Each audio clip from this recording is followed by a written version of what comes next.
आज के समय में अगर आप थोड़ा सा आगे बढ़ते हैं ना इस मार्ग पे, थोड़ा प्रयास करते हैं ना अपनी ओर से, तो वो जो शक्तियां हैं, आप शक्तियां कह लो कि वो शक्तियां ही हैं, वो जो ऊर्जा के पुंज हैं हमारे महर्षि, आप जब थोड़ा सा आगे बढ़ते हैं तो आपको खींचने का भीतर में बहुत प्रयास करते हैं और खींच ही लेते हैं।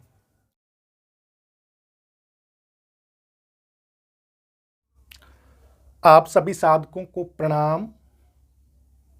जैसा कि आप साधकों को पता चल ही गया होगा कि आज का विषय है कि क्या यह कलयुग है। यह प्रश्न इसलिए महत्वपूर्ण है कि आप में से बहुत सारे साधक कहते हैं कि सतयुग आदि में तो ध्यान आदि करना संभव था, लेकिन आजकल के वातावरण के हिसाब से यह संभव ना है। तो इसी पर हम चर्चा करेंगे।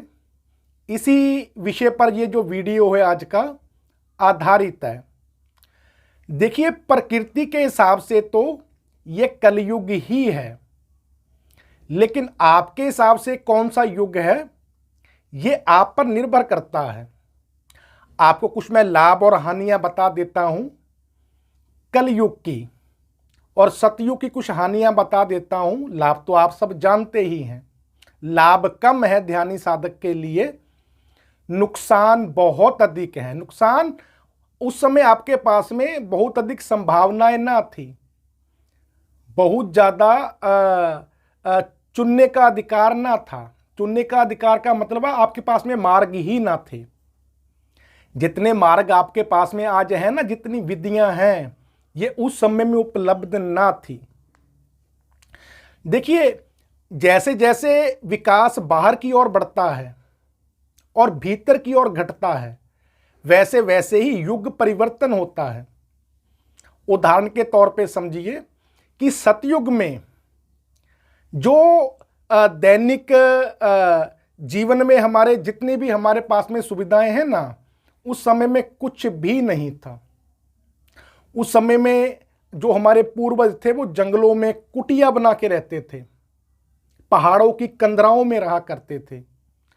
कोई भी टेक्नोलॉजी जैसी जो चीज होती है ना आजकल के समय में, वो ना थी। अब जैसे जैसे हम विकास को, बाहर के विकास को प्राप्त होते गए, बाहर की ओर अधिक वैज्ञानिक होते चले गए, वैसे वैसे ही हमने अपना जो भीतर का विज्ञान था ना उसको खो दिया। आप जानते हैं, आप लोगों ने पढ़ा सुना भी होगा, आप साधकों ने, कि वो लोग बहुत तप किया करते थे, उसके बाद में उनको कुछ सिद्धियां प्राप्त होती थी।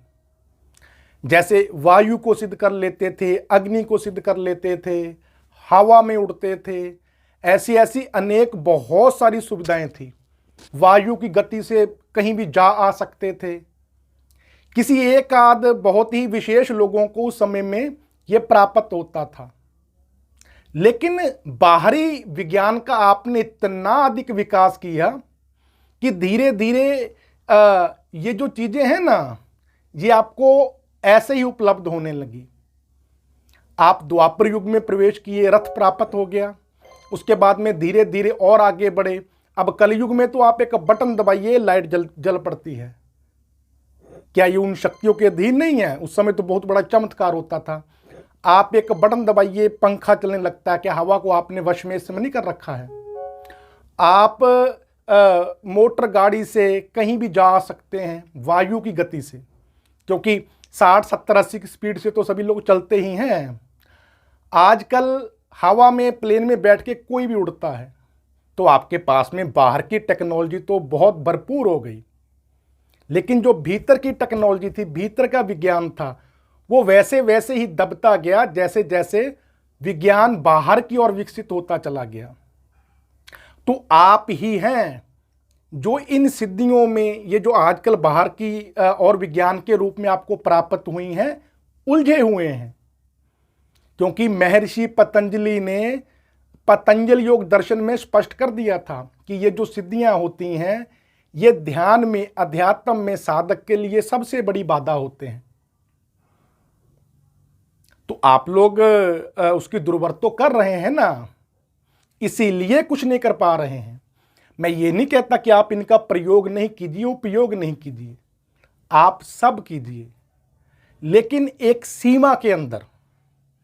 अब जैसे कि मान लीजिए कि टीवी है, पहले तो दिव्य दृष्टि हुआ करती थी ना, कि पूर्व में क्या हुआ घटित हुआ हम देखते हैं, या कोई कोई महर्षि देखते थे आवश्यकता पड़ने पर। आजकल तो टीवी पे लगा करके आप लोग दिन भर देखते रहते हैं, तो उसमें समय कौन व्यर्थ कर रहा है? समय आप व्यर्थ कर रहे हैं। मोटर गाड़ियों का दुरुपयोग कौन कर रहा है? वायु की गति से कहीं भी घूमने चले जाओ, घूम के अपना समय व्यर्थ करते रहो। आपको तो इनका पॉजिटिव इस्तेमाल करना चाहिए, जिससे कि आपको भौतिक के साथ साथ में आध्यात्मिक जो है वो भी लाभ हो सके। आप ऑफिस जाना है, आपका 10 किलोमीटर दूर है, पैदल जाएंगे 2 घंटे लगेंगे, आप गाड़ी का इस्तेमाल कीजिए, आप 15 मिनट में 20 मिनट में पहुंच जाएंगे। आपका समय बचा ना, आप उस समय को सदुपयोग कीजिए। आप कलयुग में जो बाहरी विज्ञान है उसका लाभ उठा करके भी भीतर की ओर जा सकते हैं, उसका लाभ बहुत अधिक ले सकते हैं। अब जैसे कि कई जगह पे बहुत गर्मी होती है, आप बैठ ही नहीं पाते, आपके पास में एसी है, पंखा है, चलाइए, बैठ जाइए। भाई ये है कि जैसे सोफा आ गया, बेड आ गए बहुत बड़े बड़े, आप लोग दिन भर उसी पे बैठे रहते हैं, तो इसलिए आप नीचे नहीं बैठ पाते हैं, आसन नहीं लगा पाते हैं। आप दुरुपयोग कर रहे हैं ना, आप मानते हैं कि नहीं मानते हैं? तो दुरुपयोग करना छोड़ करके आप इनका सदुपयोग करना शुरू कर दीजिए, आपके पास में बहुत समय बचेगा। बस इनमें खोइए मत, सारा जीवन इनको समर्पित नहीं कर दीजिए, इनके गुलाम नहीं बनिए। ये आपके गुलाम हैं, आप इनको अपना गुलाम बना के रखिए, इनका सदुपयोग कीजिए। अब जान लेते हैं कि क्यों आपके पास में सतयुग में अपॉर्चुनिटियां कम थी, अथवा कहें मार्ग कम थे। आज के समय में आप अगर भीतर के विज्ञान की ओर जाना चाहें ना, भीतर की ओर विकसित होना चाहें, तो आपके पास में बहुत मार्ग हैं। अभी ध्यान का मार्ग है ना, इतना सुंदर, इतना अच्छा और सटीक, और आज आपको पता भी है कि ये होता है, प्रमाणिक है। आप सोचो, सतयुग में तो ये मार्ग ही नहीं था। कोई एक आध महापुरुष थे, जैसे इसकी शुरुआत भगवान शिव ने करी, भगवान शंकर, इसलिए हम उनको अपना सबसे पूर्वजों का भी पूर्वज मानते हैं, इसलिए वो आदिनाथ हैं, आदि देव हैं।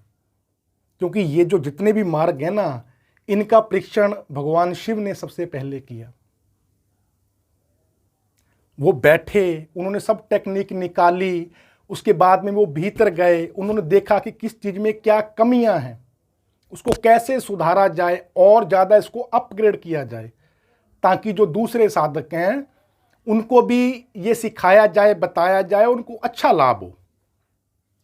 आपने बहुत ग्रंथों में पढ़ा होगा कि भगवान शिव ने ये विद्या अगले महर्षि को दी या अगले देवता को दी, फिर उन्होंने आगे दी, उन्होंने आगे दी, उसके बाद में फिर इसका बहुत धीरे धीरे प्रचार प्रसार हुआ।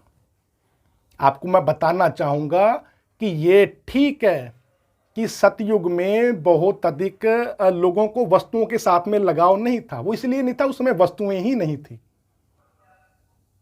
हाँ, ये है कि जितना था लोग उसमें संतुष्ट थे, और ये उनकी मजबूरी भी थी, क्योंकि उनके पास में वस्तुएं ही इतनी थी। लेकिन जो भीतर का विज्ञान है, इसकी खोज उस समय सिर्फ शुरू हुई थी, बहुत सीमित था ये। अब भगवान शिव जो थे, उन्होंने आगे बांटी यही विद्या जो थी, फिर इस पे और अधिक परीक्षण हुए, और धरती पर जो है वो पॉजिटिव ऊर्जा का बहुत विकास भी हुआ। आज जो हर तरफ जो ऊर्जा है वो ऑरे के रूप में फैली हुई है ना, वो बहुत धीरे धीरे फैली है। वो उन महर्षियों की ऊर्जा है जिन्होंने परंपरागत ये जो विद्या थी इसको आगे बढ़ाया। क्योंकि जब हम ध्यान करते हैं तो केवल अपना हित नहीं साधते हैं, अपने सभी जितने भी हमारे स्वरूप हैं, आने वाले हैं या हैं, उन सभी का हित साधते हैं, एक पॉजिटिव ऑरे का निर्माण करते हैं। तो धीरे धीरे फिर त्रेता युग में और विकसित हुई, फिर द्वापर युग में और विकसित हुई, फिर धीरे धीरे कलयुग में तो इसका भंडार है। भाई ये है कि आप लूट कितना पाते हैं, आप लाभ कितना उठा पाते हैं। और दूसरा एक और भी फायदा है कि आज के समय में अगर आप थोड़ा सा आगे बढ़ते हैं ना इस मार्ग पे, थोड़ा प्रयास करते हैं ना अपनी ओर से, तो वो जो शक्तियां हैं, आप शक्तियां कह लो कि वो शक्तियां ही हैं, वो जो ऊर्जा के पुंज हैं हमारे महर्षि, क्योंकि वो भी सर्वत्र व्याप्त हैं। ईश्वर के सदृश का अर्थ वो ईश्वर ही हैं। वो सब विभिन्न स्वरूप हैं ईश्वर के, पूर्ण सामर्थ्य हैं। और वो आप जब थोड़ा सा आगे बढ़ते हैं तो आपको खींचने का भीतर में बहुत प्रयास करते हैं और खींच ही लेते हैं। जैसे कहते हैं ना कि आप एक कदम बढ़ाओ, भगवान आपकी तरफ 4 कदम बढ़ाते हैं। ऐसे जब आप ध्यान में एक पैर से रखते हो ना, बस पैर पीछे नहीं हटाना, कुछ समय तक थोड़ा धैर्य बनाए रखना, कुछ ज्यादा नहीं, आप 3 से 6 महीने लगाओ ना, आप 3 से 6 महीने पूरे मन के साथ में, पूरे नियमों के साथ में लगाइए। मैं गारंटी के साथ में कहता हूं कि आप ध्यान को छोड़ नहीं पाएंगे और आपको बहुत उच्च कोटि के अच्छे अच्छे अनुभव इतने में प्राप्त हो जाएंगे और आप इसकी सत्यता का ज्ञान भी प्राप्त कर लेंगे। आप देखना कि वो दिव्य शक्तियां जो हैं, वो दिव्य औरे हैं, वो आपको कैसे अपनी ओर खींचते हैं, भीतर की ओर। आपको उस स्थिति तक तो वो स्वतः ही खींच के ले जाते हैं, वो ज्ञान तक तो आपको स्वतः ही पहुंचा देते हैं। क्योंकि ये जो प्रक्रिया है ना, एक बार शुरू हो गई फिर इसका अंत नहीं होता है। ये ठीक है कि कुछ आपकी बीच में गहरी इच्छाएं आ जाएं, जिसके कारण ये प्रकरण कुछ समय के लिए रुक जाए, लेकिन खत्म नहीं हो सकता। उसके बाद में फिर जो आपने इच्छाएं बीच में कुछ प्रबल करी थी, आप उसको हो सकता है भोग लें, भोगने के तुरंत बाद फिर वहीं से ये प्रकरण पुनः शुरू हो जाता है।